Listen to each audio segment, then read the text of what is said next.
Welcome back. You're watching To The Point. Anguish and anger in the ex-servicemen community over delays in announcing one lakh one pension is clearly boiling over. At least 2 ex-servicemen have refused to attend felicitation functions. Others are planning protests next month. So tonight we ask, why is the government dragging its feet? And are its reasons legitimate, or do they suggest a lack of political will? My guests are the chairman of the ex-servicemen's movement, Lieutenant General Raj Kadian, former Defence Secretary Ajay Prasad, and BJP spokesperson Shaina NC. General Kadian, OROP was first promised by Mr. Chidambaram in February 2014. Then it was reiterated by Mr. Jaitley in July 2014. Then Mr. Modi, wrongly as it happens, actually declared at Diwali that it had happened. Since then, the commitment has been repeated several times by both Mr. Jaitley and Mr. Parikar. And yet, 1 year after this government came into office, it hasn't delivered. Is the delay understandable, or are people like you beginning to feel let down? Good evening, Karan. Thank you for highlighting the issue. We started with a lot of euphoria and happiness, but over a period of time, because of inaction by the government in finalizing OROP, that happiness changed to disappointment, then to frustration. And in the last 2 days, ever since Mr. Modi spoke in Mathura and omitted the issue, it has turned into anger. In fact, last 2 days I have been trying my best to calm down the temper of my colleagues. They have been calling repeatedly. I even lost my voice speaking to too many of them. I don't understand why the government is not making a firm commitment on a date. That is the only thing remaining. We know OROP will come, it has been committed. We know it will come from 1st April 2014. We know it will come as per the definition that we had been mooting. But when is the only doubt? I think it is unwise on the part of the government to keep that issue nebulous. They have been, since they do not indicate a date, we put our own milestone. And when that milestone comes and goes, we naturally feel upset and angry. The ex-servicemen today are very edgy. They are on the verge of starting another protest in case the government does not come out quickly and give a firm date by which they will be able to actually implement and give the money to the people in their bank accounts. Mr. Prasad, on the 17th of May, the Defence Minister said, and I'm quoting, OROP is in the final stage. The Defence Ministry has approved it and the Finance Ministry will clear it in a few days.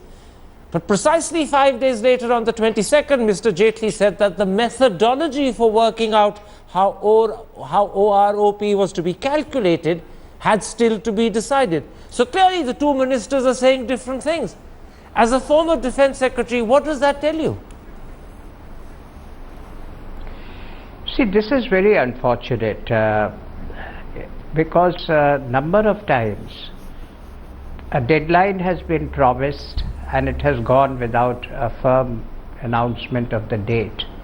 And I can quite understand the chagrin and the disappointment of the ex-servicemen on this delay. Now, whether it is the question of finding the necessary money, or whether it's still the Finance Ministry has to work out modalities, but the fact that a decision has been taken at the highest levels in the government, an announcement has been made to this effect. We have had 2 or 3 deadlines which were given and they have elapsed without action. So it is very disappointing for the ex-servicemen. And I would really suggest that whatever spade work or details that have to be worked out should be done as expeditiously as possible before the ex-servicemen have to take to the streets to start agitating on this issue. Shaina NC, if the Finance Minister is correct in saying that the methodology for working out how OROP will be calculated is still undecided, then it clearly follows that the government doesn't know how much it will cost, and therefore it hasn't been finalized, because you can't finalize it before you cost it. Now, that suggests that actually there is a serious problem still.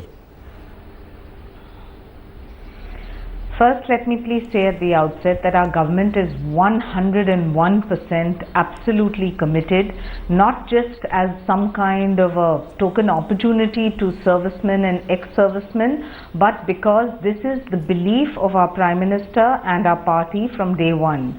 The fact that over 24 lakh ex-servicemen, 6.5 lakh widows, and about 13 to 14 lakh men and women in office will benefit from this. Karan, you asked a very pertinent point, that what are the logistics and how is the Defence Ministry and the Finance Ministry going to take care of this budget? Now, the approximate budget of 8,500 crores to 9,500 crores is something that has to be worked out. Can I interrupt? It is. Can I interrupt? Forgive me, I hate interrupting you, but the specific question I asked is the one I'd like you to answer. You see, if the Finance Minister is correct in saying that the methodology for calculating OROP has still to be decided, it then clearly follows you don't know how much it will cost. And if you don't know how much it will cost, you haven't finalized. I want you to answer that, because I'm simply quoting what Arun Jaitley said on the 22nd. And I'd like to quote what Arun Jaitley said prior to this, where he said that the Congress has been constantly bluffing repeatedly on this issue. We are on track. If you don't want to answer, don't answer, but let's not waste time on foolish polemics that are not relevant. So I'm going to move on. I'm going to move on. Mr. Qadian, I want to come back to you, General Saab. When I interviewed Defence Minister Parrikar 48 hours ago, on Tuesday, I asked him whether the Finance Ministry was simply double-checking and vetting his figures, or whether they were actually questioning his calculations. And in his answers, he clearly suggested that the Finance Ministry was only verifying, it wasn't questioning his figures.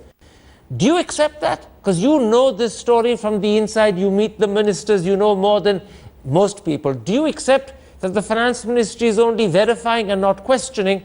Or is Mr. Parrikar only giving me half the truth?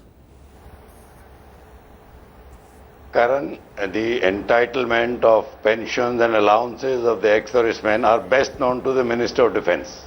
We were their employees.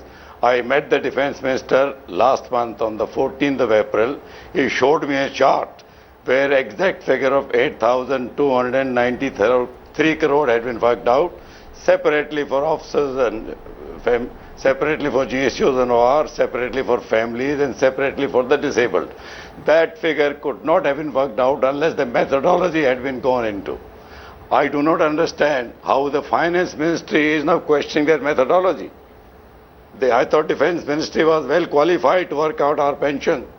I appreciate the BJP spokesperson when they say that they are 101% determined to give it. I appreciate the result, but where is the translation? When are you going to give it? In 32 years, many people have already died. But you're saying something more important. Forgive me, General Qadian, I'm interrupting, but you're saying something more important. When you met the Defence Minister on the 14th of April, he showed you the chart with his calculations, both for officers and Jawans. The final figure on that was a total of 8,290 something crore. That clearly proves that the methodology is worked out. So when the Finance Minister on the 22nd of May says the methodology for calculation has still to be worked out, either the Finance Minister is directly contradicting what the Defence Minister showed you, or he's questioning what the Defence Minister's methodology is, or there is some other fundamental problem, because both men can't be right. Can I just I think, Karan, something is amiss. Something is amiss. Sorry. I'll come to you in a moment's time, Shaina, but there's something very important that I want to follow up. General Qadian says something is amiss. I want to go first to Mr. Ajay Prasad. Mr. Ajay Prasad, when I repeatedly asked the Defence Minister on Tuesday how much time it would take the Finance Ministry to clear OROP, all Mr. Parrikar would say was that the Finance Ministry needed reasonable time. But he refused to say whether this was a question of weeks or months. He simply said reasonable time. Now, if the Finance Ministry is simply verifying the methodology the Defence Ministry has used, and they're not questioning it, and they're not asking him to go over that again, then how much time does it need? Surely verification can't go on for weeks and months. See, Mr. Thapar, the fact that the Defence Ministry has done its homework on the subject and has come to a figure shows that, a whole methodology of calculating these pensions has been done as far as the Defence Ministry is concerned. And that's logical because before they send any proposal to the Finance Ministry, the Defence Ministry would certainly work out all the details. Now the Finance Ministry has to verify these figures, and I was also under the impression that it is a matter of just verification. But now from what you say about the Finance Minister's statement, maybe there have some questions about the methodology appointed, but even then, I again would repeat, it should not take too much time. I think it's more a question of finding the resources readily. Can I interrupt? And can I interrupt, Mr. Prasad? If, as you feel, and I underlined for the audience that this is just your hunch and this is just your assumption, that the Finance Ministry might possibly have problems with the methodology used by the Defence Ministry, then is it a bigger problem than we are being made out and told? Is it a bigger problem? Because if there are problems with the methodology, then you may be going back not all the way to square one, but there may be a lot of homework still to do.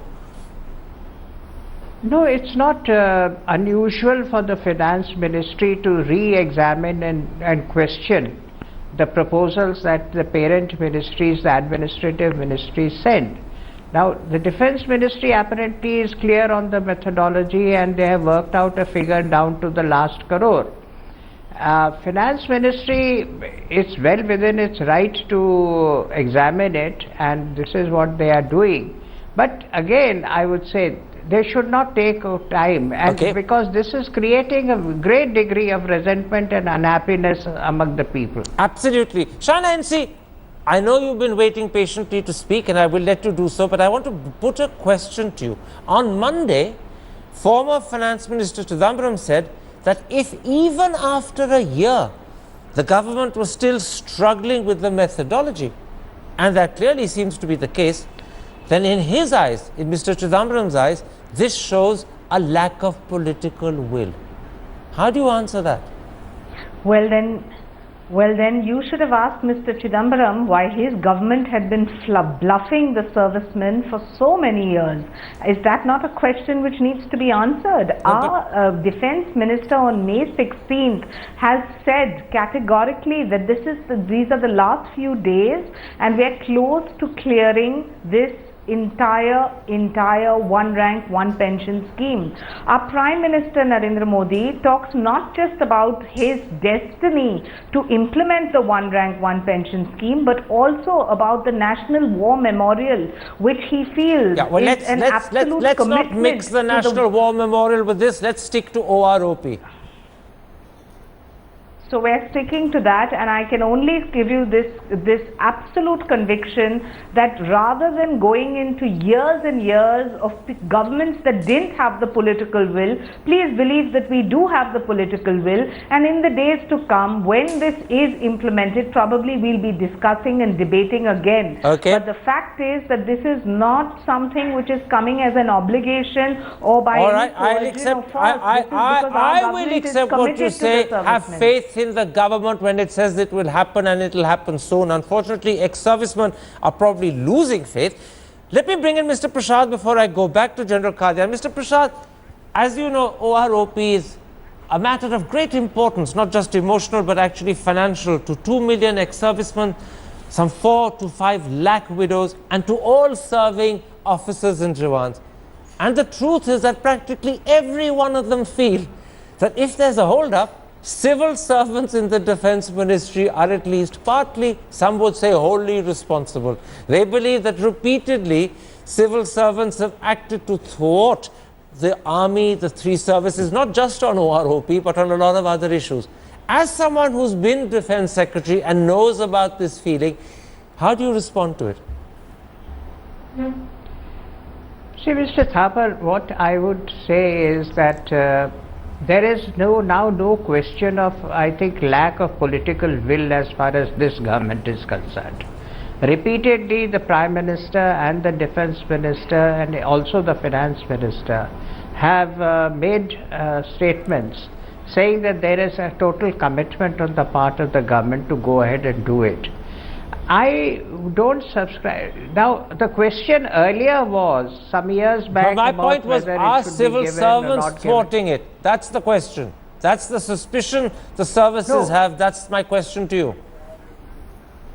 You see, even if you take that argument, that stage is long gone. In the UPA too also took this decision, announced that they are going to implement it. It was not done. So this government has also done it. So I don't think there's a question of the bureaucratic hurdles coming into place. Okay. I think it's a question of time now for the finance ministry to get its act together. And unfortunately what happened is this, there was a hype 2 days back when Prime Minister was to address the rally in Mathura, and everybody's expectations rose that an announcement is coming to that. And it didn't happen. Came as a bit of a... didn't happen. You are absolutely right. Was The government is a victim of hype, sometimes of its own creation, sometimes of our expectations. General Qadian, many people feel that Mr. Modi used OROP as a way of winning the support and, more importantly, the votes of ex-servicemen in his campaign, and he probably succeeded.